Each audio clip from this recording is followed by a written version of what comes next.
do it. 3, 2, 1. Welcome, dear listeners. This is episode 116 of the Devon Dice podcast. In this episode, it's a new year, and we're going to be looking back at our favourite games from 10 years ago, 2014.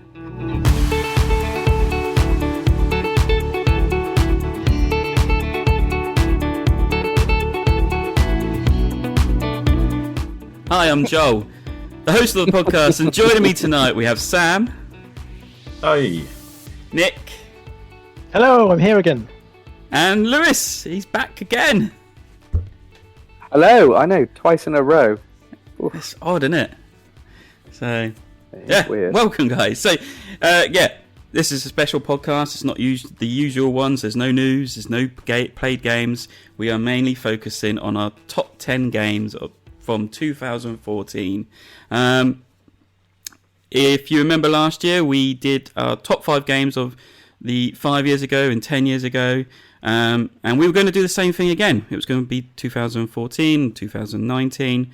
But when we looked at year 2014, there was a plethora of awesome games released that year.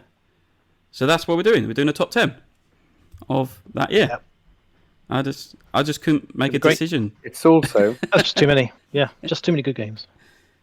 It's also very depressing that, in my mind, most of these games came out a couple of years ago. How on earth was it a decade ago? That is insane. I know what you I'm mean. not old enough to know things that came out a decade ago. It is making me feel old now looking at this list, because it's like, wow, that's 10 years ago. So, yeah. Some of these are brand new games as far as I'm concerned. And then the list goes on. I mean, there was 50 games I think I played from that year, and there were some hard choices to be made, but we've got it down to 10. Hopefully this will be fun, and see what you think of it. So starting with me at number 10. Joel, is this the year that you and I started playing together, or was it possibly? Oh, it was when Reese was born, wasn't it? Yeah. He was like 3 months old. It's just before. Yeah, I think it's next year, 2015 is when we started playing together. But we played a lot of these games together because they would have come out just shortly before. Mm-hmm. Yeah. So, starting with me at number 10. This is a game I kind of keep trying to champion. I've still got it. I backed it on Kickstarter. I backed every expansion that came on it. I really loved the idea of it and things like that. The problem is now I would never be able to sell it for what I paid for it, so it's kind of just stays in my collection as a reminder. But I do enjoy it, and then when I can get it to the table, it is a good game. It's called Heroes Wanted, a game by Indie Card and Board or something like that. I don't think they're actually Indie Board and Card. It is a superhero game, but you create your own superhero by putting 2 cards together, so a bottom half and a top half, and it creates the name of that superhero. It gives the top half is usually an action power, and the bottom half is usually a passive power that goes on the game. In each game, you'll create a new hero, and then you'll play a scenario which has like a board, and there'll be like you also create a villain out of 2 cards, so it's not always going to be the same villain you're up against, but there'll be a scenario that you'll be trying to work towards together to defeat the villain and be the best superhero. I mean, the deck of cards it comes with to create your heroes is extensive, because they've had like 3 or 4 expansions brought out for it. Lewis played it with me once. I believed he enjoyed it. I don't know if he can even remember. Yeah, is that the one where there's like some legs and a body and a head and different cards? Is that the one? Yeah, that's it. Oh yeah, and they introduced the feet as well. And now I remember. It's been such a long time ago.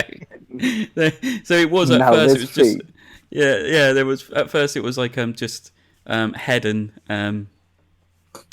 or top half torso and bottom half of the torso kind of thing, and then they introduced feet.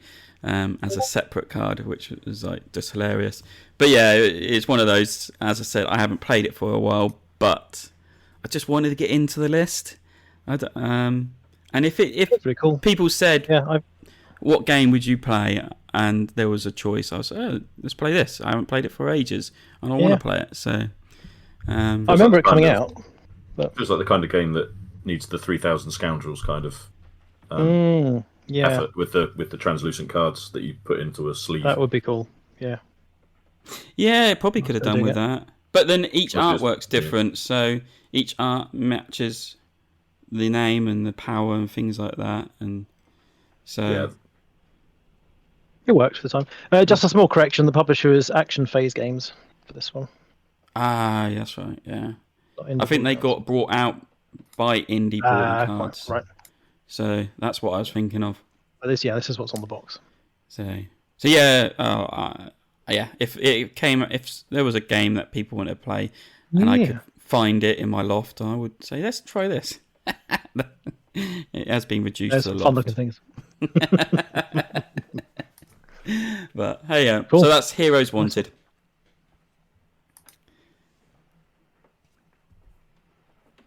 Nick can't talk about his 10th game. I don't know what. Yeah, my number 10 is further up on someone else's list, so I will talk about that later. As is my number 10. But a different one than mine. Mine isn't. Yay! You can talk about something. Mine sort of snuck in here because I probably guessed that nobody else would sort of put it on. Whether it was really would have made my top 10, there's probably a game or two I might have shuffled off just to squeeze it on. But it is a very good game, and I've played some very good games of it. And the game is Sheriff of Nottingham, which is sort of a bluffing game where you've got to try and you've got a little kind of little pouch that you've got to put things in, and then you take it in turns to be the sheriff, and you have to give it to the sheriff and to see if they're going to let you take your things into Nottingham. And if they say yes, you can go through. Then you add them, and it's like set collection, and then you get points for the things that you smuggle through. However, you can smuggle through contraband, and the sheriff can open your bag, and if they open the bag and find contraband, then you have to give them money instead, and it goes and you get fined or lose points. I forget the exact rules. And then, but the interesting kind of part comes because you can kind of bribe the sheriff and sort of go, oh no, don't look in here. Here's a couple of quid. Why risk opening it when you can just take your couple of quid straight away? Which is quite good. It suffers from the fact that it's got a fundamentally broken tactic that lots of people know. I'm not going to say what it is because it takes at least 2 or 3 games to spot it a lot of the time. And I don't want to take away those 2 or 3 games that people haven't played yet.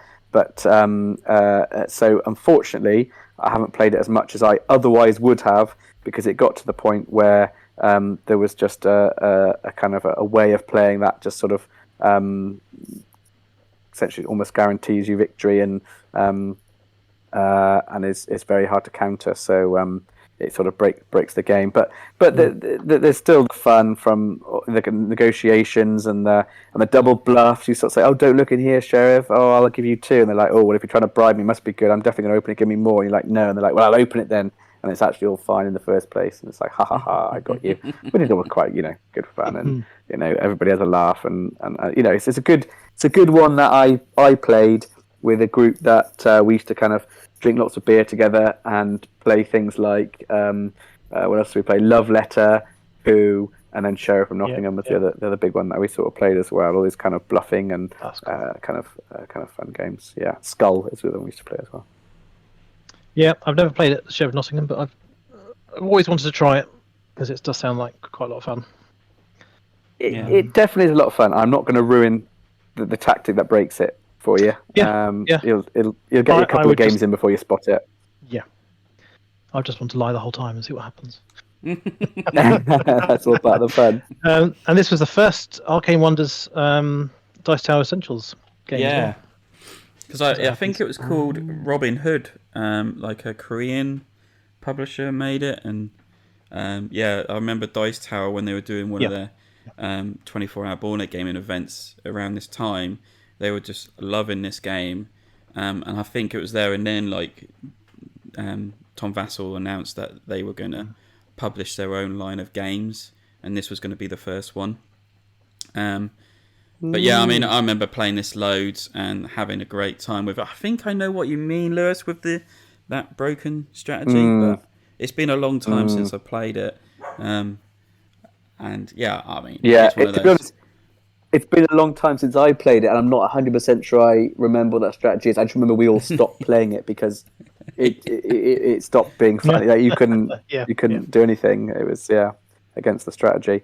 So again, if I started playing it again, I would spot it again within a minute. So I don't think I could play it. But yeah, I think we'll chat about it off air, Joel, another time. Yeah. So yeah, those are all our number 10s. You only get 2 of them because 2 of them are coming later. So without further ado, my number 9 is coming later. So pass you on to Sam. So my number 9 is Waggle Dance, which originally was published by a small Cornish publisher called Grublin Games, who've sadly now gone bust. But Waggle Dance was their second game. So they got you, and took some of your money. But Waggle Dance was their second game, I think, and it was really good. Basically, it's a kind of dice worker placement kind of affair. You get these little tiny dice, which are your workers, and you can get more work. And then the tableau of action spaces is actually just a bunch of cards. Half of them give you sort of special actions, and the other half are like where you can collect different types of pollen, which you can then put into your hive. And the idea being that you need to collect certain sets of types of pollen, which you can put into your hive to then start making honey. So once you've completed it, you can convert the pollen that you've collected into honey by flipping the hexagon tiles in your hive. And the first player to get to, I think, 7, depending on how many players it is anyway. First player to get to 5, 6, or 7 converted tiles in your hive is the winner of the game. And it's just a really nice, easy to play, easy to teach sort of dice worker placement game, and I still really enjoy playing it now. There is a second edition that came out, I think, last year, maybe the year before. Someone took up the rights for it and made a sort of slightly nicer looking version of it, but to be fair, I still quite like the original version, and it's still sat on my shelves now. Yep, very cool. I've played this one a few times and enjoyed it every time. It's as you say, it's a nice simple worker placement. Just a fun little game, really. I think it was the first one of Mike Nudd's designs as well that I played. So I like his designs; they're quite good. Yeah, I haven't. Yeah, it's one I haven't played yet. So. Yeah, most recently, Mike Nudd's most known for Dice Hospital, probably. Yeah. But Waggle Dances is pretty much, I think, his first one, and the one I like the most. Good one to start on there. Yeah, cool. My number 9 is Artifacts Inc. from Orion Laucat and Red Raven Games, and I mentioned this, I think, it was the last of 2 podcasts ago. There's one I would like an expansion for, because that would be really cool.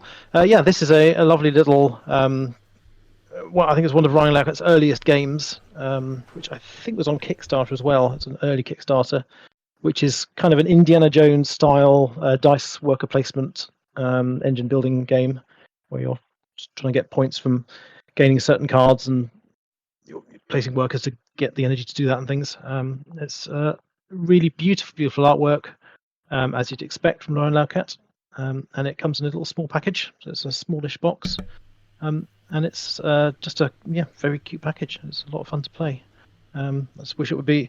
I think it flew under the radar quite a bit at the time because Red Raven Games weren't as well known at that point. But I think it's well worth the place in the Red Ravens history. It's a nice one. One I'd like to play more. Again, still one I haven't played. So, but sounds good. Yeah, that's good. Over to you, Joel. I do like Red Raven Games. They do stuff, but I've never played Artifacts Inc. They can be quite challenging to get in the UK, I find. Yeah. I often go hunting for them, and unless you're at a current wave when a load have been shipped over, or there's a Kickstarter on, it can be really hard to get hold of them. That's true. Yep. Oh no! Oh, what's going on with my computer? Right, my number 9 it's a standalone game, but it's also could be as an expansion for the original. So it's Trains Rising Sun. So as I said, it is a standalone game. You can just buy this and play this out the box, or you can add it to the original Trains and add more decks options and more maps to it. This was and we've still got it on our shelf, is one of my Claire's favourites. It's a deck building game, but also track laying, a bit like Ticket to Ride in a way. It feels a bit like that, where you're just building tracks between cities and trying to join up. Adds a nice little element that I thought the original needed, where you had extra scoring options for it, but just having lots of new decks to choose from, and they really give you some options. Really changed it up. So yeah, as I said, it's still in our collection, only because Claire won't let me sell it. And we keep looking at it saying we should play that again one day. Yeah. So yeah, that's Trains Rising Sun. It's one I've always wanted to play as well. Only the original Trains I've never played, but they're so iconic, the covers. And this is, I think, this is one of the early Itachi Hayashi designs, isn't it? Yes. Yeah, because it was like a Korean game or something like that, Eastern game that only released out there, and then AEG, that's right, AEG got the rights and brought it over, and yeah, they made a fine job of it. I think the cards a little bit under quality, and so it's kind of, you need to sleeve them, and there's a lot of cards to sleeve, but other than that, really enjoy it, the plays we've had. Nice. I think this also added in, or it might have been another expansion, I can't remember, but this might have added in like 2-player maps, and that's how a lot of the games me and Claire played, is just 2-player. So I think it helped with that. So yeah, very cool. And what a theme! What a theme! Trains, love it. No, it's not like they haven't done it before, have they? Yeah. Highly unusual in a board game theme. And it's not to be mistaken with the Rising Sun Simon game as well. No, Oh yeah, completely different. which I have game. played and it's quite good. Completely different. Not so many trains in that one. No, not many trains, but there are walking turtles, giant turtles with towers on their backs. Or they tortoises. The turtles on the tracks, they'll get squashed. So talking of trains, Joel, you're number 7. Yeah, it's another train game. You're number 8. It only just clicked right there and then. Yeah, it's another train game, and it's called Spike. And me and you played this, Lewis, I think a couple of times at the old gaming group. Have we? I just had to, yeah. I'm sure either that or you weren't there when we did. I'm sure I'd taken it to the pub and we played it. I'm just trying to find the link now because I had to remind myself again of it. Like I don't. 2014. Yeah, I don't have it. Was this one one that you previewed? No. Looking at this. This does ring a bell. So this is it's got lots of similar tropes. So you got track building like Ticket to Ride. You play cards down and you build tracks, or you can pull more cards up, or you can build your engine. You actually move a train along your tracks, and to make it go further each turn, you have to build the engine up bigger. You can then deliver, if you enter a city, you can deliver goods for the cost the market is set at, and the market's always changing depending what goods are being sold. So it's a bit like stock exchange aspect with it. It's just fact, if you sell a good, it goes to the bottom, and it's cheaper than the rest of it, I believe, in that sense. It's been a while since I played this. But I just remember I enjoyed each play, and we played of it is a bit to it. It's a bit complex enough to like kind of teach, and I think this is a reason why I got rid of it at the time. Is that it's like I thought I can't really see this going down well playing it with like family members and things like that. So I'll just get rid of it for now and get something else in. But yeah, it's one of those. Actually, I could look at picking up again if it came up in mass trade or somewhere like that, because it is a very good, fun game. So it's another one that I've always wanted to try as well. So I remember the reviews at the time. Really liked it. Yeah, I remember this now. It's bringing back memories. Don't ask for a detailed review. I can just about recognise some of the cards. This is it. It So was you a lot. remember that you played it. That's all you need. Yeah, I think it must have I been mean, it like was a decade ago. Come 15 on. or 16 we played it in, Lewis. I mean, so Yeah.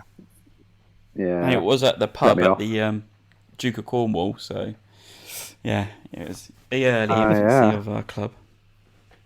That was early days. The original. But hey, yo, if I can find it again, like I said, if I can get it in mass trade or things like that, I'll probably pick it back up and add it back to the collection because it was a fine game. Yeah.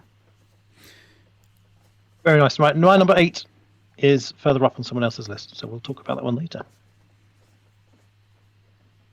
My number 8 is Lords of Xidit, which I think is another one of those games, a bit like Artifact Sync you were talking about, that sort of went under the radar quite a lot. It was from Libelud, well, it still is now, I think you can still get it to some degree. Libelud, one of the French publishers, and designed by Regis Bonassé. I think he's got he's responsible for Seasons, Dice Forge. He's also designing that TCG that we talked about in the previous episode. Right, yeah. Whatever Altered. that's called. Altered, yeah. Altered. Yeah. Yeah, so he's the designer of that as well. And in Lords of Xidit, it's one of it's the first programming game I'd ever played, and I really enjoyed it. And it sort of stuck around for a while as a result. I loved the sort of inherent chaos that the programming involved with this, where you kind of you're playing this kind of monster hunter kind of character. You have to go around this board of 20-ish spaces, and each space, not each space, but I think there's 5 spaces that will have like soldiers that you can recruit, and 5 will have monsters that you can fight for different rewards, and those monsters will have rewards of either money, fame, or magic castles, essentially. And the win condition is essentially whoever's got the most of one of those 3 things at the end, but whoever's got the least of the other 2 in order of one, which changes depending on the game you're playing, will be eliminated each round from game scoring. So if you are, let's say magic castles is the first scoring attribute, the second is money, and the third is fame, then if you've got the least castles, you're not going to be able to win, even if you've got the most of the other 2. So it's kind of an interesting kind of but confusing scoring system. But the programming was all done on these little dials where you basically say, I'm going to go down a red path, then a black path, then I'm going to recruit, then I'm going down a blue path, and then a red path, and then recruit. So what might happen is that by the time you get to that last action, the tile that did have things on to recruit is no longer there, and therefore you can't do anything. Or you think you might be able to get there and get one of the rarer units, but actually someone didn't go there when you expected them to, and now you've got one of the crappy common units, which you don't need. So it's just fun. I just found it really, really fun. Thankfully, I can still get my fix on BGA, where it actually does all the legwork for you, which makes it so much easier. But it's just a really good, fun, and colourful game. It's one I've only played it on Board Game Arena, but I really enjoyed it on there. I really like programming games. So I agree with all those points. It's so. I don't think I've ever played a good programming game and gone, this is terrible. It always creates chaos and laughter, doesn't it? And great levels of mirth, I think. And I think as opposed to Robo Rally, because I went and bought a copy of Robo Rally afterwards, thinking, that's like the granddaddy of it's King of Tokyo designer and it's robots and stuff, but it took like 3 hours to play, where Lords of Xidit is done in like 45 minutes. Just so let you know, that's why it works. Carry on. I was deliberately. Oh, sorry, what was that? Also having audio problems. Yeah, carry on. He said we're recording our own bits. Okay. So it shouldn't matter. Yeah. I nearly added in the aside of except for Robo Rally, but when I said about liking programming games, but I thought that was I mean, I don't hate it that much, but it's I think there are better programming games. My favourite programming game is probably Might be somewhere else on the list. It's not someone that didn't come out in 2014. It's not actually. That's not. Yeah, no. You say that, but no. It's what was that spin-off from that computer game that they did? This is a non-story, isn't it? What an absolute idiot. Was that the Super Hot or something? Yeah. Was that programming? That's This is fascinating, this thing. This is terrible. What a flipping idiot. Who's let this guy start talking? It's one of my favourite games. I've played it with my wife. It's like co-op.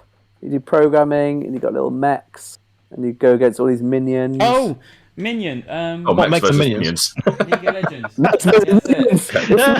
got all these mechs and you fight all these minions. What's that called?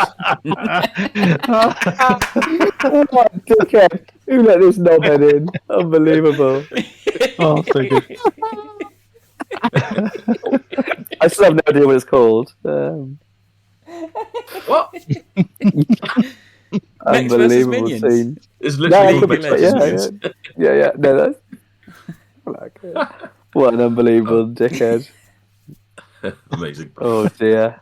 Oh, that's made me laugh. See, I told you that programming games always make me laugh. Well, come back in 2 years and we can talk about that one. Yeah. Yeah. See where it is on Lewis's list. Oh, number one. I don't know. I haven't looked at that year yet.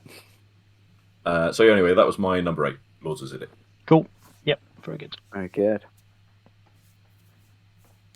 Oh, hang on. I'm pretty sure it's my turn.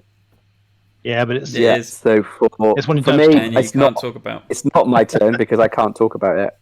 I'm afraid this is a podcast where we're not allowed to talk about lots of things, so I can't talk about that. It is one. immediately your turn again for number 7. So there we go. It is my turn again, and so again, this game I quite like. I'm a little bit shocked that nobody else has put it because I thought at least one other person quite liked the game even more than I did. I quite enjoy it. I think it's good fun. I do quite enjoy these kind of social deduction type games, and this one is kind of one that is a bit less. I mean, I think in the last episode we were talking. A lot of people dislike social kind of deduction games because there's a lot of kind of lying and accusatory things and slyness. Whereas this one is a lot more kind of, it's subtle and interesting, and you haven't got to kind of lie in someone's face, and it's quite good. And that's SpyFall. I really quite enjoy the game SpyFall. I think it's a filler game. It's easier if everybody already knows how to play. You can just whip out a deck in between if you haven't got enough time at the end of a session or in between games. Yeah, and like I said, I think it's a lot less adversarial than other type deduction games, and clever. Like some of the problems with Werewolf and other deduction games is you're not really working on a lot of information. You're just kind of essentially guessing, and it becomes quite a social experiment, which is interesting in itself. But with that, you can make sensible guesses based on people's answers. For people who don't know, everybody apart from one person knows you're in an area, and you all have to say a comment or a word. Is it that is related to it? You ask a right? question, and then someone asks you a question, and then you have to answer whether it's that is it. Yes. And if you're not the spy, then you have to answer it correctly enough that it doesn't give anything away to the spy. But if you are the spy, you have to make it convincing that you know what you're talking about and vague enough. That's it. And the amount of times you can be, it's very clever. The amount of times you can be sitting there as the spy going, I know exactly where we are. And then someone asks you a question and you just you kind of say it. And everyone goes, well, you're the spy. It's like, oh, okay, good, right. I'm completely something like like the setting's a submarine and someone asks you and you're the spy and yet no one else said anything yet. And someone says, so what can you see out the window at the moment? And you go, there's clouds, a few trees. Maybe a ship. Yeah. It's so obvious. Or the worst is, which is very funny. Yeah, or when you're last to go still, and like so you haven't even had the bad luck of being first to be asked, but you have no idea, and you're looking at the list going, trying to subtly look at the list, because everybody else wouldn't be looking at the list if they were the spy. You're desperate to look at this going, what the f*** are they talking about? I have no idea where we are. This is ridiculous. Even if they don't guess that I'm the spy, I'm going to lose this because I have no idea where we are. And then sometimes that happens even when you know what the answer is as well. Yeah.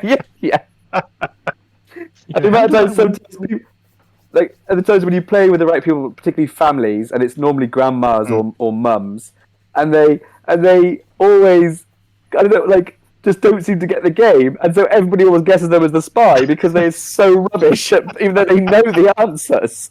Yeah, they're lying instead of telling the truth, and it makes yeah. Or sometimes they don't think they are; they just give such a bad answer that everybody assumes they are lying. Yeah, it's good fun. This would have probably been my number 11 family party game on my list. Yeah, it's good fun. Good one. Yeah, I can't remember where it came on mine, but I played it loads. Oh, it's not even on my top 20. I played it loads when it first came out. Yeah. I think I even print and played because it wasn't out yet. Yeah. I was going to say, Joel, you made me play this 100 times. That's why I was convinced it would be in your top 10.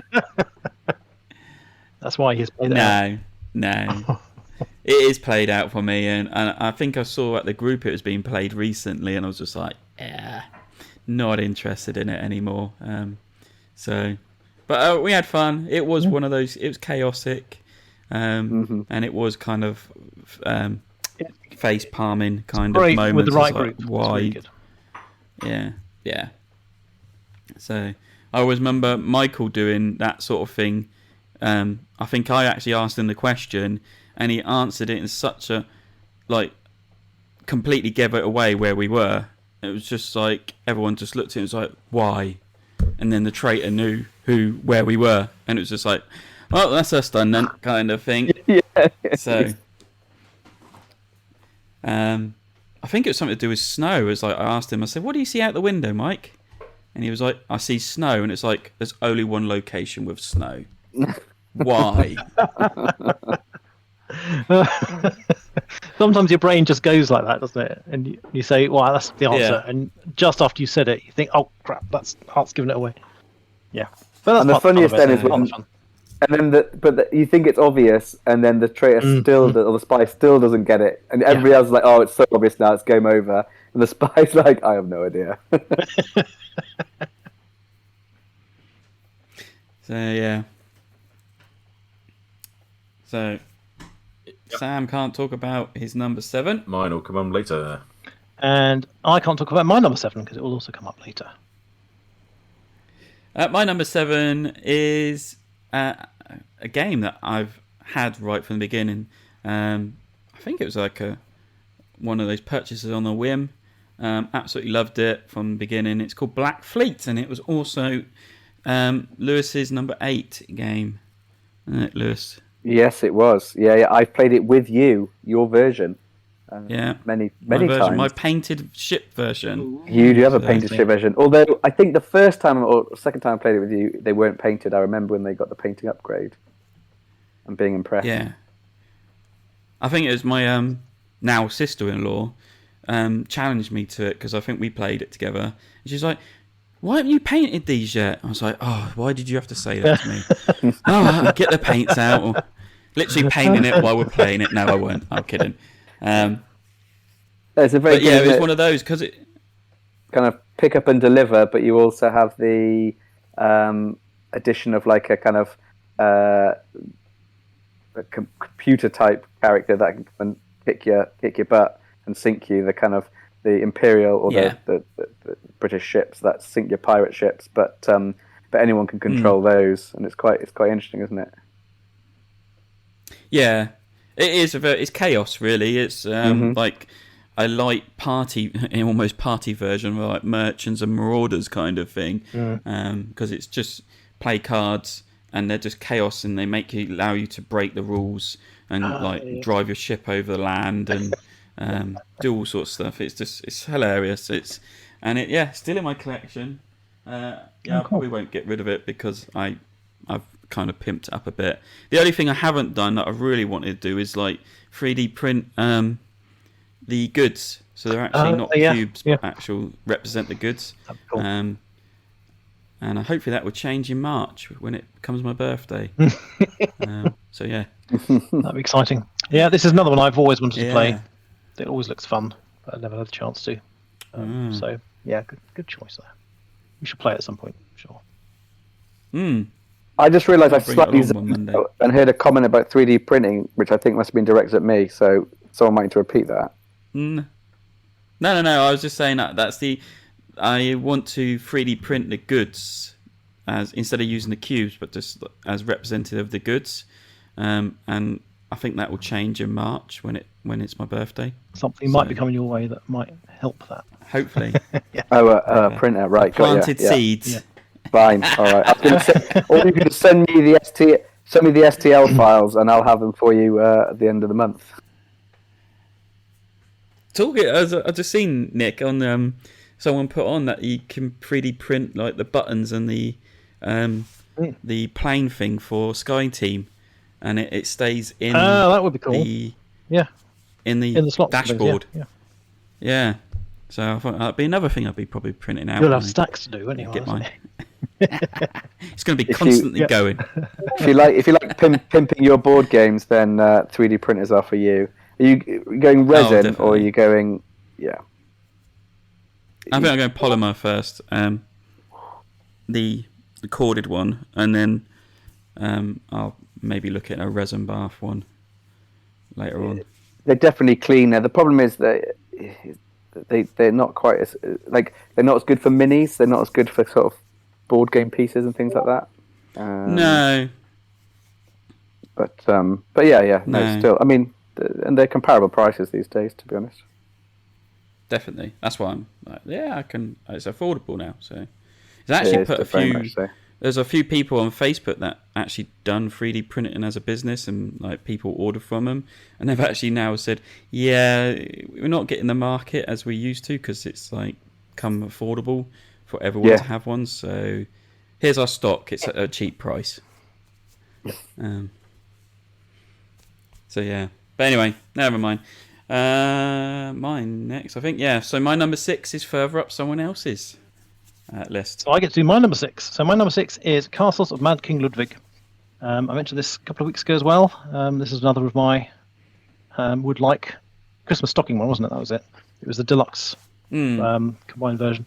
So this is a game from Ted Alspach from Bezier Games, and it came when it came out. I think I played it actually in 2014 when it actually came out as well. It was our friend's gaming thing, and we decided to. He just received it, and for some reason we decided that about 9:30 in the evening was the time to start learning how to play it. At 5 players at the time because he had the expansion with it, and so we played it with max player counts, and we. It took us, I think, 3.5 to 4 hours to play through, having learnt it from the rulebook on that day. So we finished about 2 a.m, but I still enjoyed it hugely at the time. It was great fun. And this is a game where it's a tile laying game where you're trying to fit these weird shaped tile room pieces, building up this weird wacky castle, reminiscent of the Neuschwanstein castle in Germany. And when you complete rooms, you get bonuses, and you get certain colours next to each other and things. You get end game bonuses, and there's an auction for which tiles you have, and the master builder changes every round, or they set the price for each of them, and the other players have to pay them to get the tiles they want. So it's a really interesting mix of mechanics. And it just worked really well for my liking. It was a lot of fun. Haven't played it in a while. I don't think anyone in the local groups got it now.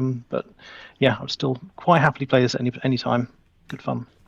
Yeah, the only thing I ever found confusing, I had a copy and I really enjoyed it as well. But I always found the scoring really confusing, and I don't know why. I could never get my head around. Yeah. I don't remember the scoring being specifically confusing. It was more like the adjacency stuff, you know. So you've got this room, it's got the adjacency of this, but then it gets knackered by something else. And it's just like, that can get a bit fiddly. Yeah. And you're having to think about it. Yeah. Just get someone who likes to do it, and then Yeah, And then just go exactly. Yeah. Yeah, some Nick in our group would always do the scoring, so he understood Yeah. it, but I'd have to take his word for it. I just had no idea. And he suspiciously always won, did he? Yeah, well, I mean that happens anyway, so I don't think it's that suspicious. All right. But it'll be. I mean, it's made for being a BGA type game. Oh, it'd be amazing as a for BGA that. game. Yeah, Yeah. that'd be really good. Okay, so my number 6 is Legendary Encounters, an alien deck building game. It's no longer in my collection, but that's for one particular reason, really. But this was the first of the Encounters series, so it's the first non-Marvel one, basically. And it set out to kind of try and emulate the feeling of the Alien movies, and in the box it came with the four main Alien movies, so Aliens 1, 2, and Aliens. Yep. Alien 3, and whatever the terrible fourth one was called again. Resurrection, was it? Resurrection, that's the one. The idea being that it works exactly like Legendary does, where you've got like a kind of threat row of cards, and as they kind of fill up, they kind of slide down into the active row, and you're working together to try and stop being overrun, essentially. But in this one, you've kind of got these 3-act structure where in the first act, you've, like in Alien, for instance, it's you basically I can't remember what happened there. You got like the face huggery thing pops out and then triggers the xenomorph comes out, and then you've got to try and hunt the xenomorph before it becomes big and nasty, and then the third act is to get it out the airlock, basically. Cool. I loved the theme of it all. We played a whole bunch of games. We played Alien, I think, at least 3 times, and Aliens a couple of times. It's very, very hard to beat, which is kind of what you want in a cooperative game anyway. But the main thing for me, the only reason it's not in my collection anymore, is because it's so fiddly. I think there was something like, I don't know what it was now, like 30-something different decks of cards, essentially, and you have to take 3 of this one and 2 of that one, and then shuffle it all together, and then you've got to break, when you want to split it out, you've got to separate them all out again, and it's just like, it just became too much. The game would last about half an hour, but you'd spend twice that just sorting it and putting it back together. And I remember one time, when I first sorted it all out, when I first got the game, I accidentally nudged the box in the wrong direction. Basically, all the cards went all over the shop, and I needed to resort the whole lot again. It was just like, So I was just like, no, I'm done with it. Nightmare. But I do love it, and I had the Predator one as well, and that did much the same thing. And I love the Predator movies as well. So thematically, they were great, but they were just too fiddly. But they evoke just the right feeling for me. So if someone else is willing to do the donkey work in getting it ready, I'm happy to play it anytime. Yeah. I know lots of different versions as well of Legendary. There's so many. Yeah. I mean, X-Files, James Bond, Buffy the Vampire Slayer, The Matrix just came out last year. Yeah. I mean, I don't want any of those. The James Bond one would probably be quite fun in the same way. Interesting. Yeah. And loads of options on that one too. But I think for me, Alien and the Predator ones that kind of like set the tone, and the fact that you could merge the two, so you could have Alien versus Predator in some fashion as well. Oh, that'd be quite fun. Yeah. But again, then you're talking about setting up decks from 2 different games and then having to separate it out again later. So it was more effort than it felt like it was worth. But yeah, great games. Cool. Yeah. Yeah, I mean, I've got like a whole KLASK full of the Marvel stuff, and it is just absolute nightmare to set up and tear down, and I think that's why it doesn't come out that much. And then I mainly just started just playing it as a solo kind of experience, because that's where I think it lands quite well. But yeah, it is a nightmare in that sense. Good choice, nonetheless. Yeah, I mean, again, he's there. Hello, can you hear me? Yeah. Yeah, you're there. Yeah, again, I've gone for another kind of classic, if you like. That was certainly very popular at the time, and I've played it with friends, and it's a lot more kind of your kind of family friendly type game, which is kind of I think it's a kind of kind of classic type engine build. I think is probably the best way to kind of describe it, and that's Splendor or Splendor, depending how you want to say it. You, so definitely Splendor. Could it be ER Splendor? That's not how they spell it. So. So yeah, I mean, it's all quite simple. You kind of collect different gems of different colours, and when you use those to buy new cards, the new cards let you generate or turn gems into different colours, and then you keep buying new stuff, and then eventually you get stuff that gives you more points, and the person with the most points at the end wins. They made the gems all like poker chips in this version, which is very good because it's very kind of tactile and people like that, and you can kind of move them around quite a lot. Yeah, I've played it quite a bit, or used to play it quite a bit with friends and family. It's a really good family game. Did it win the Spiel des Jahres at one point? I'm sure it was nominated. It was nominated. I can't remember if it won or not. Let me have a look. I don't think it did. It won pretty much lots of other awards. Yeah. It did. It won a lot. It's a good family game, and again, not too long. I've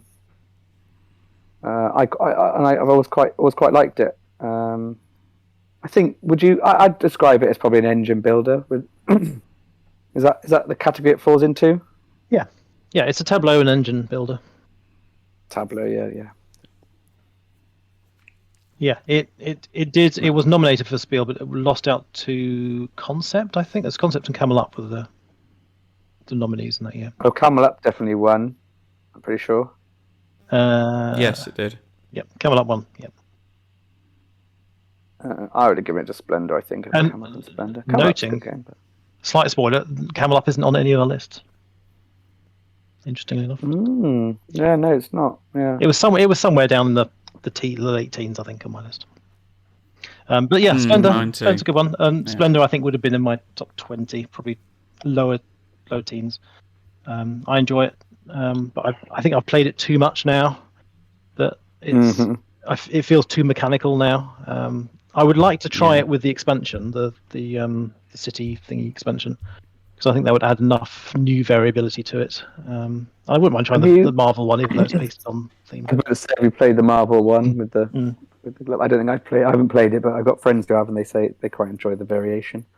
Yeah. I mean, I think I definitely overplayed it as well. But it certainly had a good few plays, and it was a good game. And if you never played it, it would certainly worth him seeking out a game or two. Well worth trying if you've not played it. Yep. If not just for those poker chips, which is just so good. Yeah, exactly. They are great fun. And so my number 5, I'm not allowed to talk about. That's true. Banned. Yet. You will be, but not yet. My number 5 is Star Realms, 2-player deck building combat game, and kind of set the tone for how certain games is sort of in that Ascension kind of vibe where you've got like the river of cards and you buy the cards and you can then sort of try to whittle down your opponent's I think it's 50 points and things. Essentially, but you can you can build the bases, which kind of like you have to fight them first, and it's quick, it's simple, it's quite dynamic, colourful. I'm not entirely sure I like the artwork 100%, but it worked. It was functional. It's very stylized, but it befits the theme nicely. Yeah, exactly. And it's just quick and easy to play. So it's become a kind of pub game. I'll stick it in my bag, and if I'm going to the pub with my mate Bill for a pint, then it's the sort of game I stick in my bag, and it's the sort of one that can easily be played. And it still does now. And it's a really solid game. It's a great game. Really good game. Really good. I really like Star Realms. It was really in my top 10, and I sort of, when I saw that somebody else had put it, I thought, well, at least it's getting a mention. I'll include something else I want to be mentioned then, and kind of jimmy things around. So yeah, I mean, it's not in my top 5. It would kind of be, I'd say we'll call it 11. It's my 11. There you go. It would have been round about my 12, I think. I played it loads when it came out, and I played it on the app a lot with a friend of mine. When I first moved down to Plymouth, he was from the Watford game group I was in previously, and he and I probably for a year and a half would have a game on constantly every day. So I played it a huge amount. So it's great fun. I've played it too much now to really enjoy it more. Yeah. But it had that much lasting stay power at that time. So That's impressive. lovely little For design. every day for that long. Yeah, it's just asynchronous turns just throughout the day. Only thing I would say is that it's unnecessarily bloated if you look at what you can get now, and Oh goodness just, me, you yes. just Yeah, need the that's the base thing. deck. Just one base Yep, deck. That's yep. all you need. And I got the Gambit Yeah. expansion just because it had the solo and the Gambit. Yeah, cool. It was the only need for that, really. It also had, an app came out not long after it was released, and Yeah. I think that kind of took over. 'Cause, Yeah, it I was so remember- much easier to run on the app than shuffling. Oh yeah, Basically. I remember old host Tom was like saying, "Oh yeah, I like smashed out like Star Realms and drawed all my cards up and had like so much power that it was just ridiculous because he just had the combo Yep. that did it." But so yeah, but yeah, it's on my list like top 20. It's one of those I've still got it and I forget I've got it. I think we mentioned it on another podcast, the Kickstarter being out, and I was like, oh yeah, I've still got it somewhere. It's in a drawer. But so yeah, great game. Yeah, that's a good one. My number 5 is Imperial Settlers. This is a Portal Games release designed by Ignacy Trevicek. And this is one that I don't own this one anymore. I've sold it on because I overplayed it. But I overplayed it because I enjoyed it so much at the time. And it's a game of, it's kind of a card-based, it's kind of deck building game. Hand management, I think is closest, but you're building up your civilization by playing out cards to either your kind of public area or private area, which are two sides of your board, and they generate your resources, which you can then use to build other cards, which give you, and you're building up cards to give you points. Effectively, is what you're doing. And it has some interaction with the other players. It's not too interacty. There's not a lot of interaction between them, but that's kind of because I enjoy the building of your own stuff. But you have a common pool of cards that everyone can draw from, and you have your own what are they called? Their own faction cards deck that you can draw from as well to build up your hand.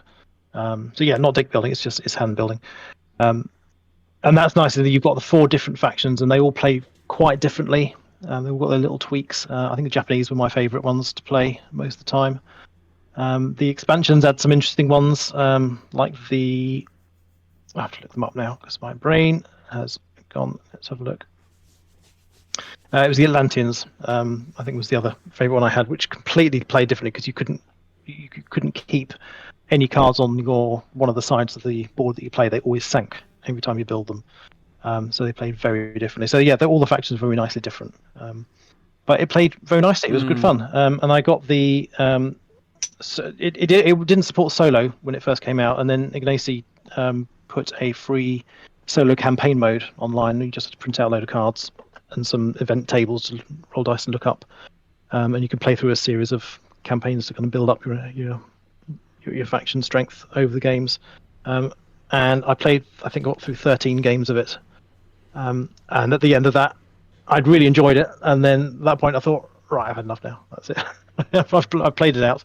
And I'll play it again if people bring it out, but I played it out at that point. But that is still really enjoyed at that point, that game, which is why it is my number 5. I remember playing this lots and enjoying it until I fell out of love with it. And then I actually played against Ignacy Trevicek, the designer. Really? Cool. At UK Games Expo, yeah. And he destroyed us.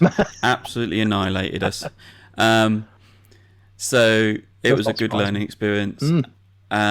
He also gave some tips as well. He goes, oh yeah, you should have done this and done that, and oh, this is how you play this. And I was like, oh, that's quite interesting. So I played it a few more times and I think I got bored with it. But I've actually got Imperial Miners coming to me from a mass trade. That's quite a different, mechanically different game. I know they redid it with Empires of the North a few years back, which was that was much more similar to the original, but they kind of streamlined it a lot. Yes. And I haven't had a chance to play that one. I think I'd like to try it, but it's one I wouldn't want to buy because I think it's too similar. But Imperial Miners might be different enough because it's all card based. Good to try. My number 5 is further up someone else's list, so I'll move straight to my number 4, which is Deep Sea Adventure, and on someone else's list, I believe. Number 7. Sam's at number 7. Yep.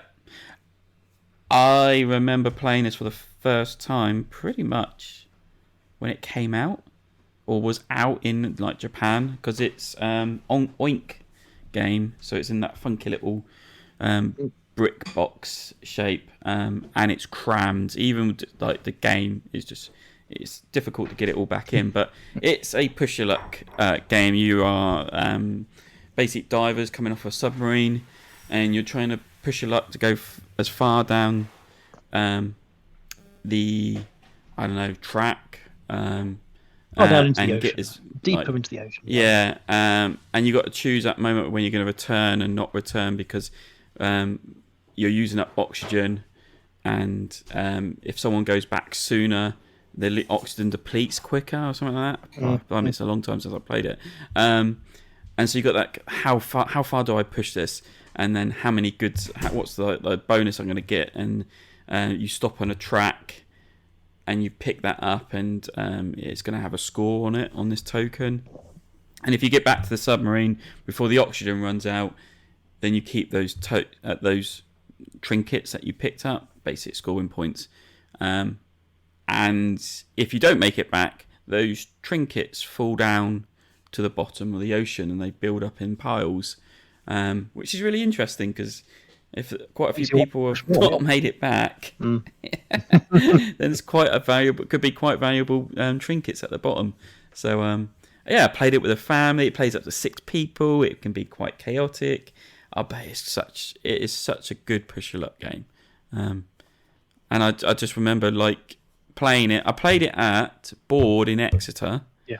Because we couldn't go to our gaming night in Exeter shop, so we went to Board, played it there, loved it. Went back to Board the next day to buy it, and it was like they was charging like 40 quid for it.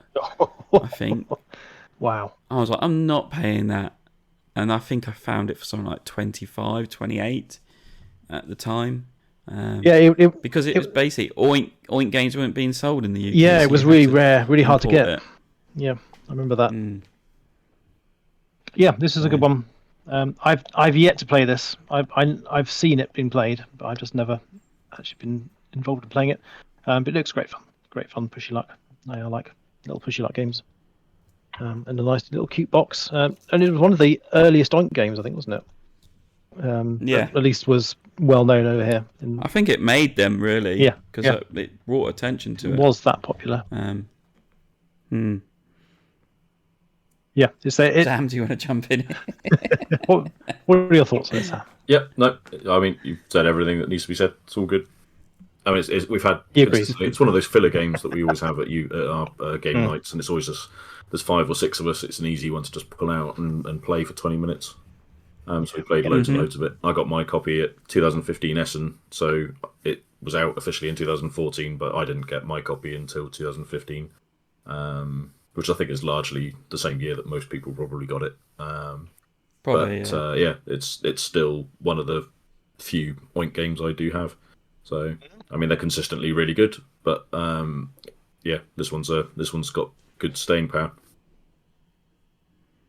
I think it's my only Oink game I've ever brought. You don't have Scout? Possibly. No. There we go. Played it, not had it. But... Cool. So my number 4 is Nations of the Dice Game, which is it's a game from Lauderpellet, designed by Rustin Hackinson, and also from Stronghold Games as well. This is a game it's a dice version of the much bigger Nations game, which is itself is a very good game. Came out a few years before this dice version. And the dice version is amazingly, it takes the full Nations game, which is probably a 2 or 3 hour game most of the time, and it compresses it down to about half-hour game, which is really quite impressive, and it still feels like the bigger game, which is just amazing. I'm still amazed it gets that feeling there. And this is using the dice. You're spending the dice to buy tiles. The tiles upgrade your civilization, which give you extra dice. Some of them are special colored dice, which have more of certain faces on them. So the golden dice have more gold on. The red dice have more military, and the blue dice have more scholarly, more books. And you're just playing over four phases, 4 rounds, trying to build up the most points. Some of these tiles give you points, and you're trying to get the most points from it. And it's nice and quick and easy. It's very satisfying to play. The expansion adds a lot of fun with the Unrest expansion, which adds Unrest dice, which you have to deal with. You can't just leave them. You can't re-roll them. And it's good fun. I played it mostly online on the Yukata, and it is if I include the online plays, it is my second most played game ever after Carcassonne. I'm in the 70s or 80s in logged plays for Nations of Dice game because it was just so much fun to play on there, and it worked so well as an asynchronous game as well, because you just look at it, you take your turn. You don't really need to you need to pay attention somewhat to what other people are doing, but you can mostly just play tactically. But yeah, it's a lot of fun, that one.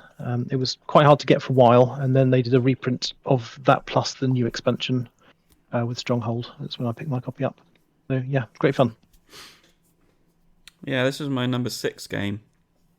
I remember playing this at Paul Grogan's one of his like Rune Meat meetings, and absolutely loved it. First play, loved it, and I believe Paul Bryant from Games Law was also there, and he was like, "Yep, we're getting it in a couple of weeks or something like that, or even next week."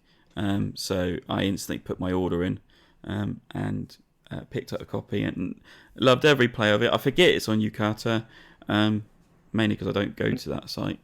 I forget it's there. And I probably would have played loads if I remember doing it, but yeah, I just remember that adulation of playing it for the first time. It's like, this is brilliant. I love this. Yeah. I want to buy it. It's very satisfying. I think it really those tiles. It killed Nations, really. I think it did kind of. It was so.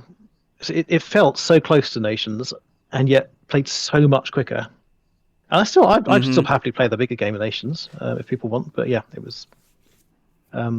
It replaced it in my mind.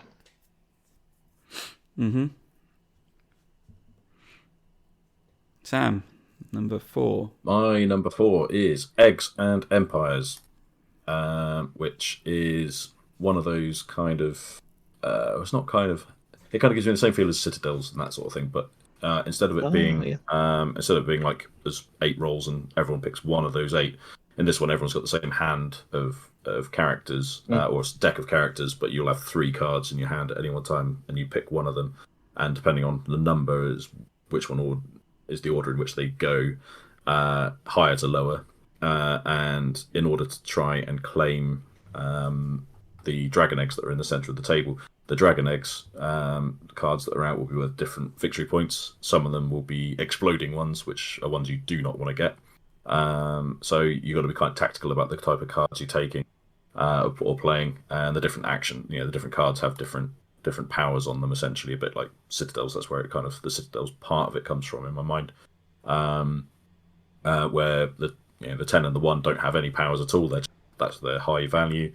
I can't remember what they all are now, but like the number 9 won't act, and if someone's played number 3 and all that sort of stuff, all these little weird things are happening. So it's just a really fun tactical hand management kind of game where you're just trying to collect victory points from the centre of the table, and it's routinely funny. And in the same way as like Deep Sea Adventure was, it's just one that constantly kind of came out, takes 20 minutes, half an hour max to play, plays up to 6, I believe, and plays well the whole way through. And yeah, it's just really good fun. And I think it's probably quite hard to get now. I'm not sure if you can even get a new copy of it anymore, but it's one of those games that's never leaving my collection. It's really good. Cool. I know of it, but I've never heard anything much about it, so that's interesting. Interesting to hear. No, I remember Sam bring this out. I think we were at like a Meeple's Corner game day, I remember it being at the pub, but yeah, Sam brought it out, said let's play it, and we played it, and I was like, oh, this is so good. I enjoyed this. And And it's one. It is. I am. It's a Matt Riddle and Ben Pinchback design. I realised. Yeah, Eagle that's right, Griffin. Yeah. How cool! Yeah. Apparently, you can still get it from Eagle So it's Griffin one of- Games. It looks like for Okay. really, really cheap. But whether it's worth the import fee or not, I don't know. No, probably not. I keep looking out for it, like in maths trades and things like that, but Yeah. yeah, it doesn't come around. But so yeah, it is a good card game. I think it was top 20 for me. It looks very interesting.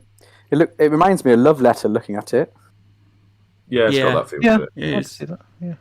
Yeah. I like Love Letter, so that's not an insult. No. So let's have a little look. I've got the next one, haven't I? And no, I haven't because number I'm four. not allowed to talk about it. So you do that get the moves next one. me. You are allowed to talk about it, not yet. That's the trouble. That moves me nicely on to my number 3. Yeah. So this is an interesting game, and I've actually played a few games of it recently. I nearly got it back on Kickstarter many moons ago, obviously, because it came out in 2014, although it was the kind of updated version of this one. And this one is it's Evolution. I don't really know what category to kind of put in that game. I guess it's kind of tableau building. You have different species that you kind of make, and there is a limited amount of food, and you've got to feed your species and keep them alive, all eating food around the waterhole, and you've got to try and play cards that give your species an advantage over other people's. So things like, if you can get like a long neck, then you can feed from the higher trees, so you can always guarantee you get some extra food, because if you don't fully feed your species, then the ones that don't get fed die off, and then that's points. And also all the food that you eat is also points. You keep track of that in a bag, and it's got this interesting mechanic in it where you can then suddenly turn predator, where you can then start eating other. So rather than competing for the leaves and things in the oasis, you can then start eating other people's creatures, and then you get these little arms races where you're trying to be bigger or smaller, or have spikes, or have armor plating, or fat stores, and all these kind of other bits. And it's really quite interesting. And then a bit later on, the one that I've played more of, they introduce one with climate as well. So then there's the temperature side of things. So that's quite fun, because you then have to adapt at the same time. Think about being, wool is useful for cold climates, but you quickly die out if the environment suddenly starts heating up. I quite like the concept. I'm obviously quite like science and biology and evolution anyway. But I thought it was a really, really accurate kind of almost modelling of arms race, and you can see how different species developed just trying to kind of outcompete each other through the act of survival. And I really enjoy playing it. I think it's a pretty good game. Yeah, it's good. I like it. Mm-hmm. Yeah, I've not played it. I have played the app once or twice. Yeah, it's good fun. I love the theme. It's good fun. It loses a lot on the app. Yes, it will do. There's something satisfying about eating somebody else's creatures. Like, it's so more personal about it. When it's a computer, you don't care. When someone is across the table eating your little mouse thing, your burrowing mouse, you're like, what are you doing? Get away with your wolf thing. And then like, that's it. Next turn, I'm turning my little burrowing mouse into a predator as well, and he's coming for you. So very cool. Yeah, good choice. Yeah, it's good fun. My number 3 is Abyss, which is famous for having the cover that hasn't even got the name of the game on it. Just a big ugly monster's face. But it is a Bruno Cathala and Charles Chevalier design from Bombix. Got fantastic artwork. And how would you describe it? A kind of set collection hand management kind of game, I guess, where you're essentially taking one of three actions, whether you're sort of exploring the depths to find the ally cards you want, or collecting allies from the sets of allies that haven't been collected, or you are recruiting the lords, and essentially the lords are where you spend the cards that you've been collecting, and the first player to get to a certain number of lords is the winner of the not the winner of the game, triggers the end of the game, and then you total up your points from your lords plus some other bits and pieces that you get during the game. It's just a really nice, easy playing kind of game that I love the look of. It's mostly from the look of it, and my now familiarity with playing it. Again, it's another one that can be played on BGA quite easily, but it's another one that just won't leave my collection now. It's really, really good. It is. Yeah, I remember you first getting this, Sam, and like, I mean, even that, like, we played it. I was like, this is actually a really good game, and it's one of those. It did start in my top 10. And then it got pushed out because I was like, I like this game better. But I think if I played it again, it was like, yeah, this is a good game. So it's one of those. Yeah, it's got those things where you recruit. These are play to remind. Yeah. I think the main thing is when you recruit the lords. The lords have certain powers. Either they give you a bonus straight away, or they've got an active ongoing bonus. But when you get a certain number of them, or based on the key symbols that are on them, they get locked away into the locations. Which just means that you can't. It's got that nice balance of the powers might seem a bit OP, but they will get locked away at some stage. And they've also got that. There are a couple of lords, like military ones, the crab race. They can kind of take out the powers of other races. So I think it's like an assassin one, which basically kills a lord from each other player. So that can stop an OP, what feels like an OP power, from being too strong for too long. It's good. It's just really good game. And a couple of the expansions do add quite a lot, but again, as is normal, I generally prefer the base game without the expansion. Then, but it's good. The whole package is good.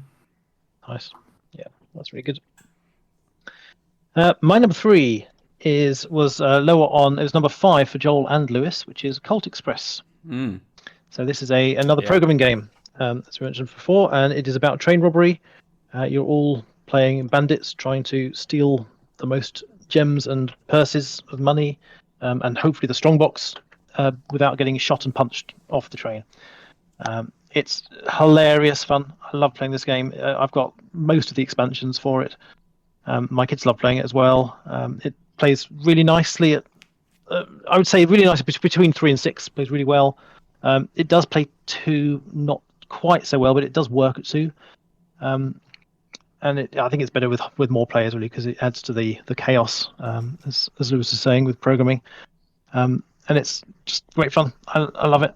It's the theme and the mechanics and the whole package together, the artwork, the 3D trains, just all together is just brilliant. Yeah, good stuff. Oh yeah, it is such a fun, chaotic game. You just don't know where it's going to go. And yeah, when it all goes wrong, if you plan it badly, you mistake something, you forget something, and yeah, it can really throw your game out. But it could be the same with anyone. So yeah. As long as you play it with fun and not take it exactly. Yeah, it's meant to be played lighthearted. Seriously, I think I can give it one of the highest accolades that I can think of, which is that it's probably the only game I can think of that I am A, terrible at, but B, still absolutely love and have an absolutely wild, hilarious time, laughing my head off, having a great time the whole way, even if I seem to get absolutely nothing. Like, I'm beyond bad at the game. It's like literally all I have to do is play a card to pick up at least one gem, but apparently I can't even do that when I play that game. I'm so far off winning. It's not even funny. Like, absolutely nothing. I don't know what I do. Like, every time I shoot, nobody's there. Every time I punch, nobody's there. Every time I try to pick something up, someone's picked it up before me. It's like, yeah, I don't know what I do wrong. I feel like I'm doing the same as everybody else, but apparently not. I think the only expansion I'm missing is the individual characters, like packs. Yeah, I don't know how they got their own cards. No, but I've pretty much everything else. I very nearly bought the big box at Yeah. UK Games Expo. Mm. Look good. I don't know why I didn't in the end. I should have really, but there you go. No. My number 3 is Sam's number 10, and that is Dead of Winter. I remember this coming out. I was a big fan of their podcast, Plaid Hat Games' podcast. Listened to all their episodes, and they announced they were doing this game, and you could purchase it from their or pre-order it from their website. And I think when it was on pre-order, it was really cheap. Even shipping to the UK was just ridiculous. I think it was something like £35, and it was just like you got this whole game. Yeah. You wouldn't happen now. But yeah, I just remember buying it, getting it, playing it. I thought, this is so great. And this crossroad card mechanic they brought in was good at the time. They've refined it better now with later games they brought out. But at the time, it was unique. It was that kind of, if this person's doing this at the time, then reveal the card and here's the consequences kind of thing. So yeah, I just loved that. The traitor mechanic was quite cool because it might not be a traitor, it might just be everyone's working together, but no one really knew until the end. And yeah, it just gave that whole feeling of surviving a post-apocalyptic zombie scenario, and the zombies just being the background. It was mainly about the people and you trying to survive. So yeah, just enjoyed every moment of it. Is this one they played on Will Wheaton's tabletop as well? I believe so, yes. Yeah, I remember watching that and enjoying that a lot. I've never played it, but yeah, that looked great fun. I love the concept of, they call it meta cooperative in the game description. Yeah. Which I think is a really good way of describing it.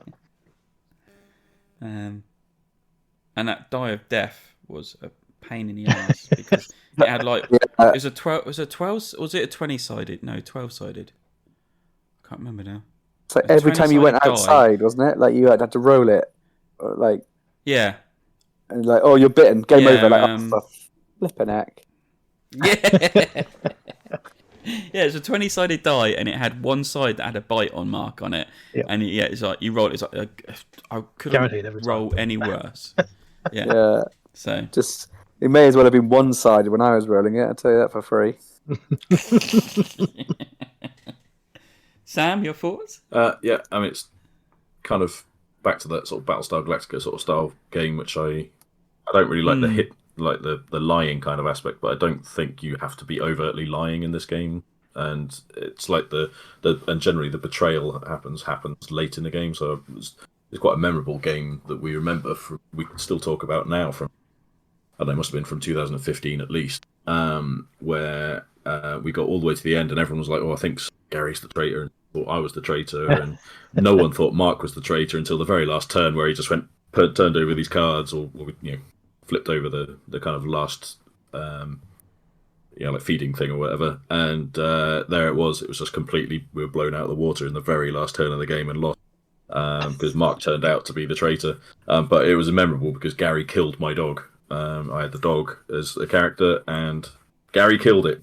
So Gary was the traitor as far as I was concerned, but he wasn't. Anyway, Gary, you all these bastard. kind of little things. Yeah.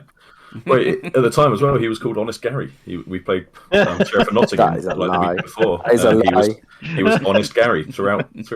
But yeah, so he's still called Honest Gary, and mainly because he's dishonest half the time, we feel like. But yeah, Dead of Winter is one of those games where it doesn't do it every time, but it can be one of those games where it generates a memorable session. Yes. And that's what stands out. Definitely. Yeah.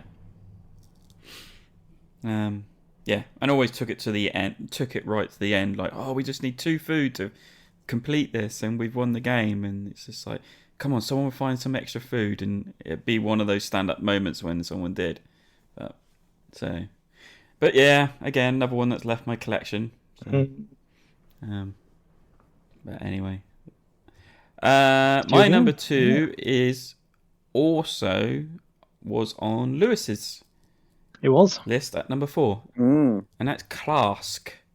Now, KLASK was one of these like self-published. This guy made this game in his garage, and I think the story is he made it for friends as like a Christmas gift, just as like he didn't know what to give them, so he made this game.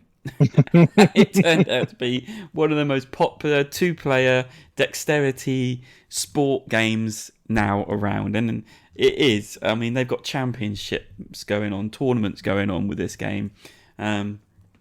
Such a simple idea of like using a magnetic system underneath and moving this. I don't know what they call it now, but this pawn thing on top to knock this little plastic ball around, trying to get it into your opponent's goal to score a point, or getting these little magnetic pucks to attach to your opponent's magnetic stick thing, whatever it is. And yeah, the first to 6 points wins, and it is such a good game, so fun, and can be really competitive. And only just recently got it out because the sister-in-law was like, "I want to play a game. What do I want to? What can I play?" And I said, "Yeah, let's play this. It's simple. It's quick." So yeah,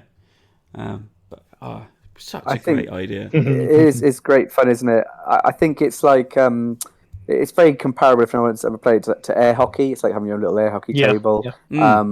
But it's got this kind of extra level of depth and complexity because there's a part of the board that if you move your kind of whacker to, because you've got magnets underneath, then you can lose your point by getting stuck in the hole, in the scoring hole. Yeah. But it's also got these extra little magnet bits that you can use the ball to knock towards your opponent, and as they're trying to dodge those magnet bits, suddenly the ball just gently rolls into the hole, and you have so much fun with it. Or sometimes they're so determined not to dodge that they get too many of those magnet things stuck on them, and then they lose the point anyway. And it's really clever. There's so many kind of ways you can play it, and it's good fun, really good fun.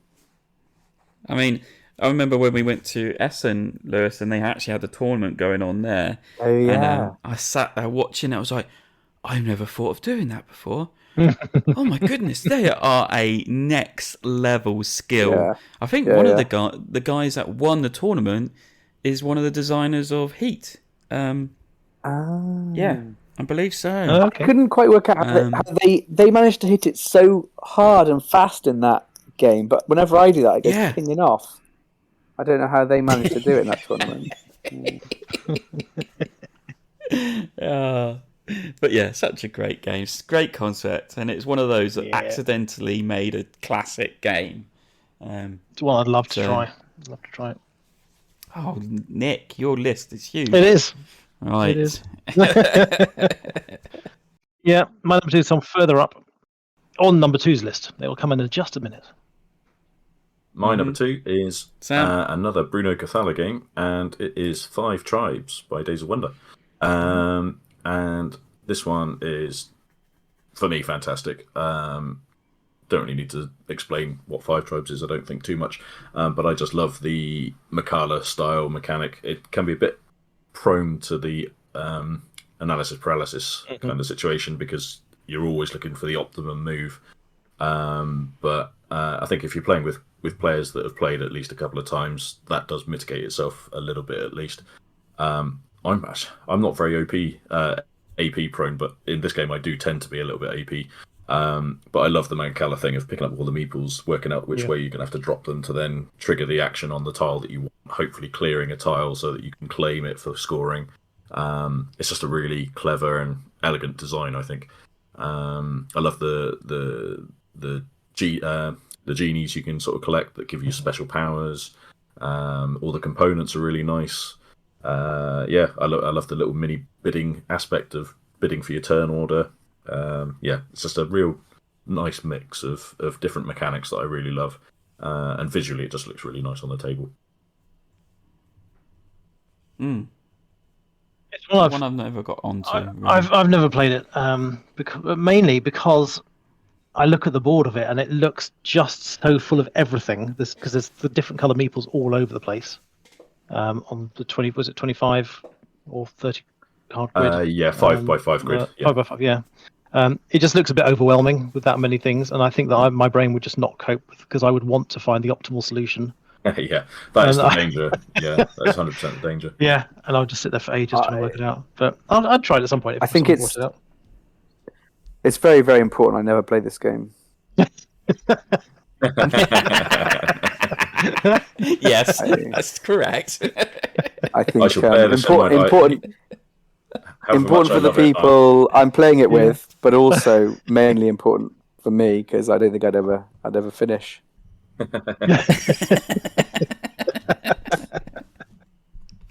Yeah. What are you saying, Sam? It does have that problem. It's like the only problem I think is the analysis paralysis part of it.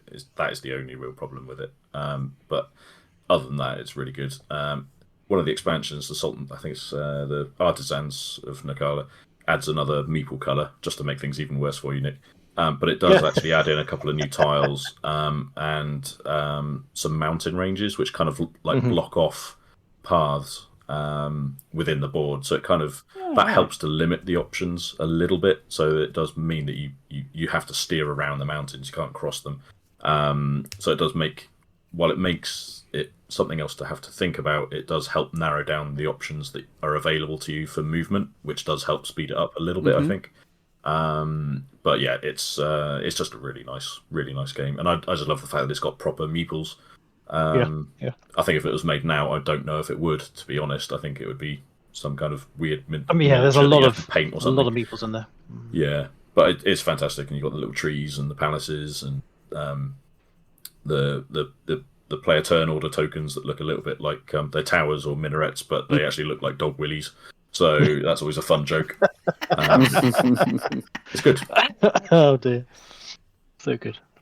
And it doesn't play up your colour blindness. Then? No, because I mean they're all right. They're all like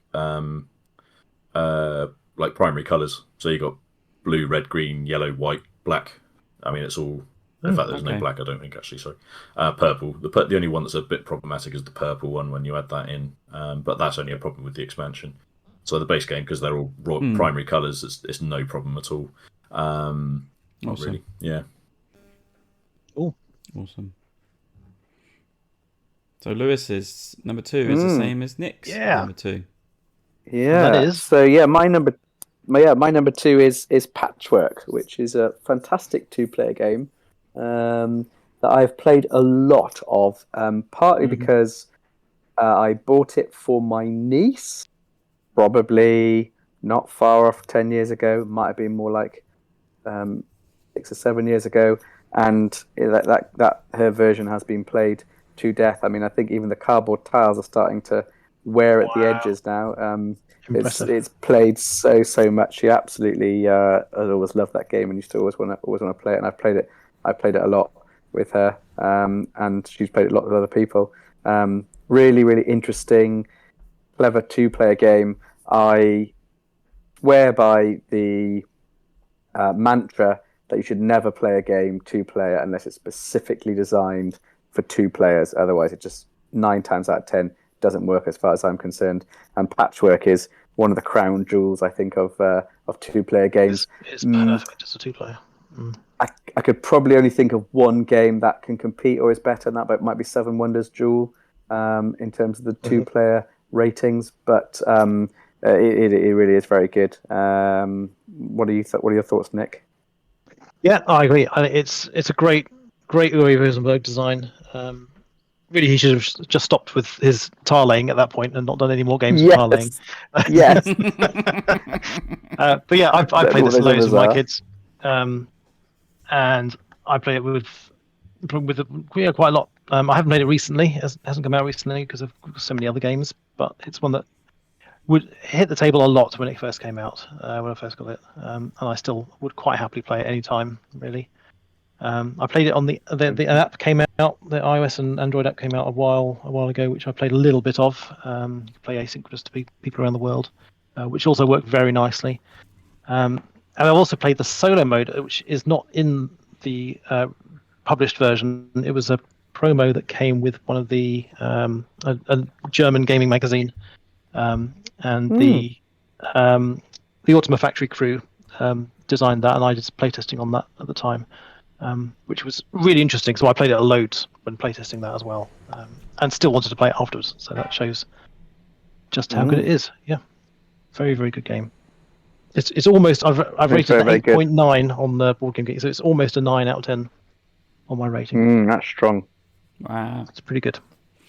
And another one you can try on BGA too. Yep, indeed. Yes, you can. So we're down to our number ones now, and we're going to start with Sam on his number one, because it'll become obvious of why we're doing that. Because everybody else has got the same number one. And ironically, mine. I'm not sure if mine would have been number one.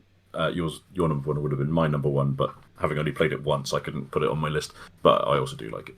But Istanbul is my number one, and it is one of the first sort of proper-ish board games I kind of bought. I got it. I think I got it either at or shortly after the first UK Games Expo I went to in 2014.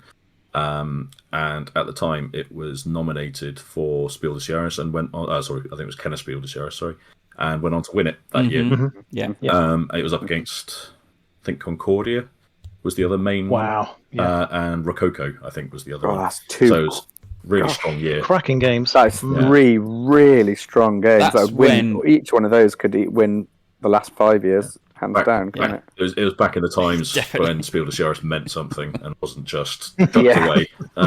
So Istanbul, though, is a fantastic game. Plays 2 to 5 really, really well. I hear what you say about only one to play games with 2 players for games that are designed for 2 players, and I honestly think that actually the 2-player variant, well, it's not a variant really, but this works very well for 2 players, 3 players, 4 players, and 5 players. I played across the thing. It does. I feel it's better at a higher player count purely because you've got more people moving around the board, but it still works fine for 2 players, and I played it that way. Really, really nice. I now play it completely mixed up. I don't tend to, unless I'm playing with someone new or inexperienced with it, I don't use one of the preset layouts. I prefer to just randomly jiggle them up and put them out into a random grid of 4x4. I also prefer not to play with the expansions, despite the fact I've got them both. It's one of those games again where I just think the purity of the base game shines without them, and I don't think it needs the extra complexity. Much like it's got with 5 Tribes, I love that sort of Mancala-ish kind of thing of taking a stack of things and moving around. It's not really Mancala, but it's got that kind of that adjacency movement aspect of it, and dropping off things as you're going. And I really love that. The optimization of trying to find the optimal path of being able to go and take 2 or 3 actions and then backtrack across them to be able to take them multiple times without having to go and recall all of your discs. It's just brilliant. Love it. Yeah, it's never going anywhere. This is one of my favourite games of all time. Yeah, it's my number 9. I had to put it in there. I've only played it a couple of times, but I remember, and I think a lot of these games are from this sort of era as well, where there's so little faff for so much gameplay.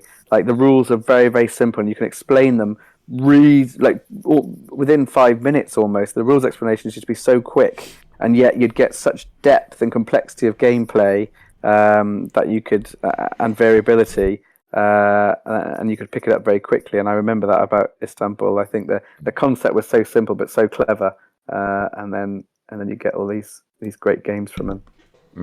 Yeah, it was my number 7. I really enjoy it. It's good fun.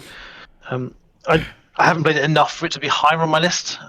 So I've only played it half a dozen times or so, but they've all been good fun. I've played with the expansion, which added a more complexity, which I don't think it needed. As you said, Sam, I think the purity of the base game is better, but I still enjoyed it with the expansion. It was nice to mix it up.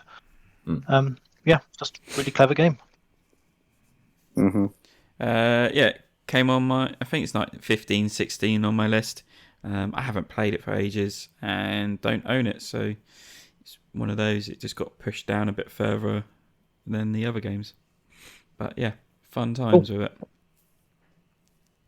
So, if you haven't guessed, mine, Nick's and Lewis's number 1 game are all the same. And Lewis, I know Lewis absolutely loves this game, so I'm going to let him run with it. This is definitely up there with one of my favourite games of not just the year, but this would be definitely in my top 10, if not top 5 games ever.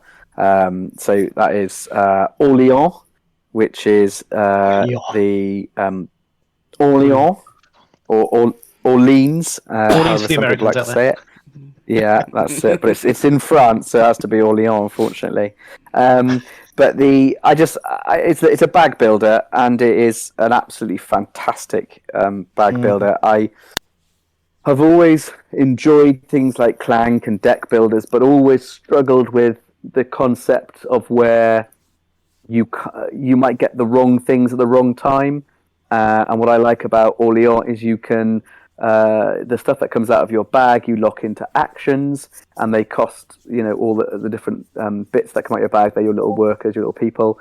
And if the wrong ones come out, you can sort of lock them in for later turns. But you run the risk of then, if the other ones don't come up, then your good stuff gets locked away and you can't get them out again until you kind of filled up that action. And I love that kind of risk reward element, where you can plan for the future and try and get things all going.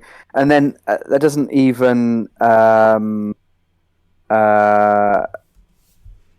but that doesn't even kind of sum up the amazing thing that is the scoring of Orléans. I absolutely love the scoring of Orléans. It's absolutely mad. It is absolutely mad. Like you have to do kind of this thing, but you also have to do this thing, and and it's like a multiplier as well. The balance so is there's so kind of certain. It's just so and there's other ways of doing it. And I've seen people go down different routes that are the less obvious routes, and also absolutely smash it, because you can get these kind of buildings that give you kind of extra powers as well. The scoring, the bag building, the fact that you're not kind of locked into just the 5 cards that you get, because your bag building you can do different bits.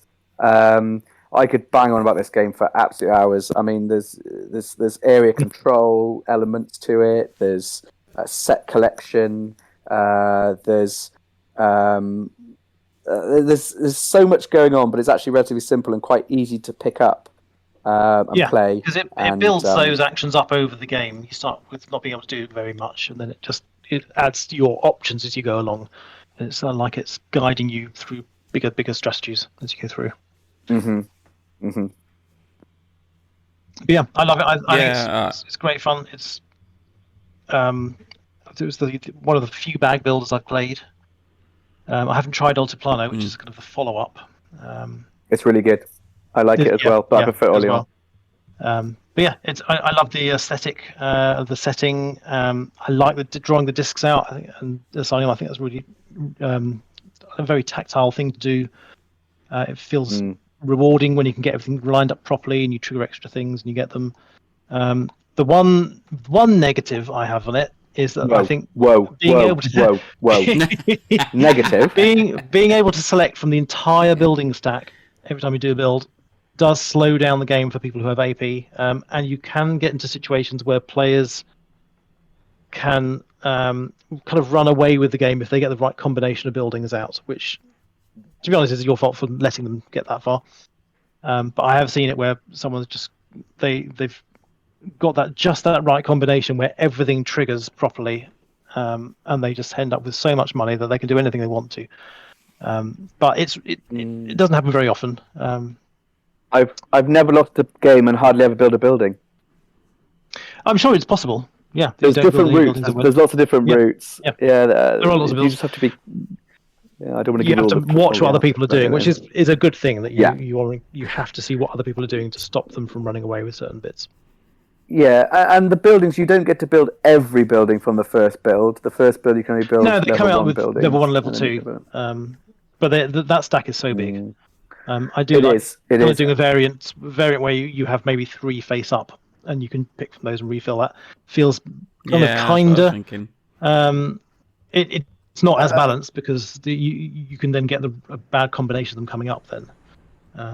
What I started doing with newer players was to hand around the buildings as we're playing during downtime. But the beauty of that game is there's so little downtime, it didn't actually work that well because you're never not doing something. I mean, that's what's so good about the game. It has almost 0 downtime. Like it's amazing. Yeah, it's a lot of simultaneous stuff. Joel, what are your thoughts? That's exactly what you've just said. I mean, it is. There is zero downtime. The bag pulling is fun. Creating your bag to work for you and what you want to do is just there's a pleasure for it, and then that anticipation of when you're like drawing the stuff out, it's like, please draw out the right tokens, please. Or you get it, and then you've got to work out what you're going to do with what you pulled out, and there's options, and then you forget about that little kind of track that you've got on the side of the board where you can walk around and go to places and until the end of the game, and you're like, oh, I haven't done anything here. A bit late for that now. Anyway, so so it's one of those. There's a lot to it. I really want to play it with that the new expansion they brought out, the Plague expansion. That sounds really interesting because it puts corpses into your bag, and it's just like, oh, that's going to screw things up a bit. But yeah, it is one of those games. It's like someone said, "Do you want to play this?" I'll play that. Yep. That is great. I think I accidentally bought the German version. That was the version I've got. But it did come with the upgrade with the little wooden meeples rather than the discs. Right. So I actually prefer the discs myself. I like the discs rather than the wooden meeple. It's just because the graphic design is for the discs, not for the meeple. Yeah. I just like it. I mean, sometimes it's harder because they're quite thin. It's like harder to see, but I like drawing out the discs. For some reason, one of the things the meeples are really good for the people is that you can have what you have, like what we call locked in. So everybody can simultaneously be selecting, but then you lock in if you lie them down, and then once you've done that, so you have them standing up to put things out to plan things. Then when you put them down, you're kind of locked in, and then once that's happened, the next person will then be going on. You can't revert that, but you can then. Otherwise, you get people go, "Oh no, I meant to do this. Oh, I didn't mean to put that there." But that way, it really speeds things up, and you can just say, so you can put them out, but if you lie them down, that's. So that's the advantage of the little meeples. I thought of one more negative. But the problem I've got is, you haven't. No, you haven't. It's only a small one, and it is the setup when you have to set up all the goods on the board randomly, and then you have to separate them out into sets of each type to put on the board. Oh, that's such a pain. It doesn't affect gameplay at all. There's nothing wrong with the gameplay itself. You don't need to do that. Yeah, you need to put them out on the board, but then you can just put them in a goods pile that someone can collect. Yeah, but often you do need to know how many are left of a certain type. If you want to buy a building that triggers them or something, then it's important to know. It's true. Yeah, but it's a minor thing, but that always bugs me. That's probably one thing that I don't pull the game out as often because I don't want to have to bother with that setup. It's such a minor setup. It's a minor thing, though. Compared to Legendary, it is more. It is more set up than you want it to be. I will concede that, but it's not. It's not It's a long way from a heavy setup. I'd say a bloody hell, mate. I just played Gloomhaven. You want to talk about bloody heavy setups? It's painful. Indeed. So I think it's unanimous. I mean, with that, because it's even the highest rated 2014 game on Board Game Geek. So it does mean something. And as soon as Lewis put it on there, I was just like, I think this is going to be my number one as well. But not Lewis, sorry, Nick.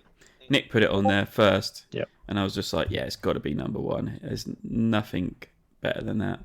So that's it. That was a very long-winded top 10 of 2014. Slightly regret it now, suggesting doing a top 10 of that. Might cut 2019 next time. Have to refine. I think we're going to keep it. 2019 is going to be our next one, and we're going to stick to 5 for that. So, fair enough. Thank you guys. If you've not noticed, Sam's disappeared before he is divorced again. Again? Or nearly divorced again, I should say.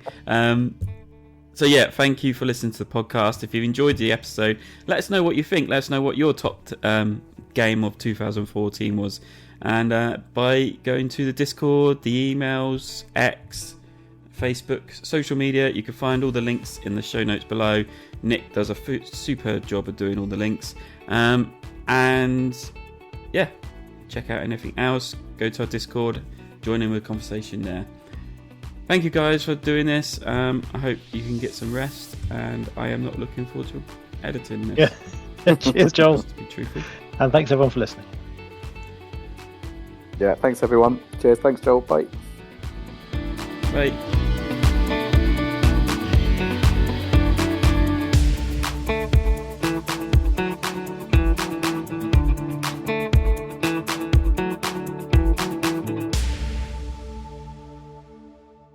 Favourite games from 10 years ago, 2014. Hi, I'm your host, Joel, of the podcast. I'm going to do that again. That was awful. Hi, I'm Joel, the host of... So this is Devon Dice 116. I was sweating it because my computer was warning me I was running out of hard disk drive. Oh, so you had extra reason to speed up. Yeah. Right, Dev. Let's spell that correctly. Devon Dice. Movies? Bloody hell. I hate this when Still going. Come on, you look at your hard drive and what's taking it all up, and it's just got other 294 gigs worth of other. That's operating system, isn't it? It's going to be stuff you can't get rid of. Oh, 290 290 can't be that. Nah, that's gigs. far too much. Yeah, that's going to be. Actually, no, that can't. Well, I don't know if it's Mac. It could be. I don't Wait. know how much Mac. Nothing wrong with Macs. When was when you got into games? 2005? 2009. 2009-ish, I think it was. 2009. Have you got your list there, Lewis? Yeah, it's on. I need to transfer it over. If you Don't tell worry, us I'll what put they this are, in instead. Nick will have it done by the time you've even finished telling us. Oh, you even finished. All right. What do you want me to do? Just quickly. Yeah, what's reel them your off? 10? Yeah, what's your 10? So 10 is Sheriff of Nottingham. 9 is Star Realms. 8 is, according to my typing, Blackberry Fleet, but it's just Blackberry Black Fleet. The short-lived version 7 of is the phone. yeah. The phone, but the app version. That was. Yeah. And then it's Spyfall, then Splendor, and then Colt Express, and then Kalashnikov, but it's supposed to be KLASK, and then it's these autocorrects, hilarious. And then it's after KLASK, it's Evolution, and then Patchwork, and then Orléans. Yeah, what we do is if it's on someone else's list, they've been highlighted as red on someone else's list higher up, and then you don't mention it until it gets to them. So. Oh yeah, quite a lot of things I'm not allowed to talk about. I'm gonna get. You can talk about them when we get to them. That's Yeah, we get to them when we You're not banned from talking ever about them. Well, Sure, yeah, gotta be careful. I still. We didn't put in Claire's in. Claire's done it. She can't remember what she played last week, let alone last in 2014. 10 years ago. At least it's not just me. She bless her. She has struggled enough with doing last year's list, and I was like, "Shall I help you out with this stuff?" Okay. I was going to say, I just clicked that link that Sam put on, and then I just went through this going, yep, nope, yep. Yeah. And at the end, I had about 10, so it worked well. Brilliant. Yeah. Is Istanbul that one we've got a little pile of discs and you sort of walk around with those little... Oh, that is Drop them really off, good. yeah. Hang on. It's all change. It's all change. That's what I did as well when I looked at people's. That's all gone terribly wrong. Can you put mine? Got ya. Should I be recording now? Yes, please. Yeah. I've just. Recording. I too have just started recording with a metronome. Good. Keep you in time. Good. There you go. Yeah. Okay, definitely Speak on every recording. beat. I can see it. Yes, that's right. Yeah. How are you? It's a It's great really game.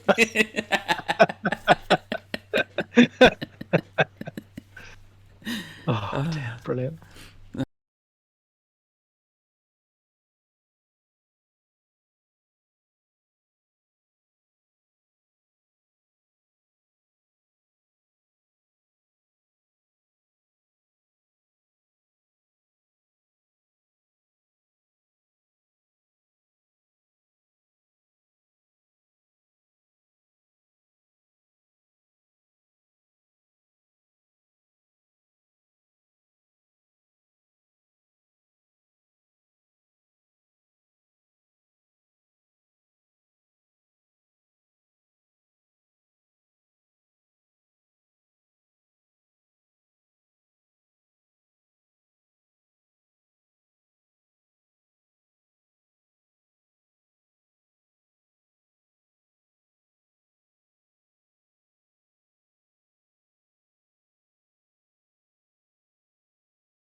I've just just a quick aside before we start this one. Has anybody else seen Joel's best game of 2019? Yeah. Yeah, it is his best game. I know it's your worst game of 2019. But... Abomination. That is an abomination. How is that? Definitely not. No. Can't be your number one. I mean, that is unbelievable scenes. Right, let's move on. I can't look at that anymore. Anyway, right.